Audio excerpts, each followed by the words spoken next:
All right, so I'm post-op for my surgery. I'm in the oxygen monitoring room, and I'm meeting the doctor that's taking care of my son. Right before the doctor showed up, my fiance was there. He had just left maybe like 10 minutes before the doctor entered the room. And at one point I told him how they were calling our son baby last name, because obviously I'm not going to tell you guys my last name. And I didn't like him not having a name and just being called baby last name. I wasn't in a mental state where I could think of a name that was going to be this child's name forever. I realized in that moment just like how important it is to pick a person's name, and I was coming up blank. So I turned to my fiance and I said, I don't know what to name him. What do you think? He didn't even hesitate. It just bleh, right out of his mouth. Alfred. And we nicknamed him Alfie between the two of us, but Alfred to the world.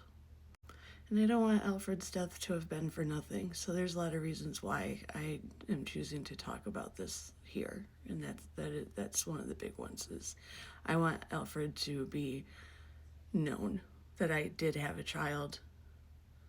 He did live for 3 days, and he left an impact. So this is the first time I'm meeting his doctor, and he's not happy at all. He's like me right now. He's you can tell he doesn't have good news to bring me. And that's when I start hearing about everything that he's going through, and in my easiest summation, it was his heart and his lungs and his brain for the most part. They weren't getting enough oxygen. They didn't get enough oxygen during delivery.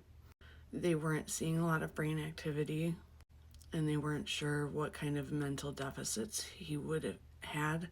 They were emphasizing that a lot, that they don't know what his quality of life was going to have been. He was very kind. He told me that they were doing like literally everything possible. They brought up ECMO because they wanted to see if he was a candidate, but he was already convinced that he wasn't because of his situation and how young he was. I will tell you ahead of time now that no, he wasn't a candidate. He was rejected.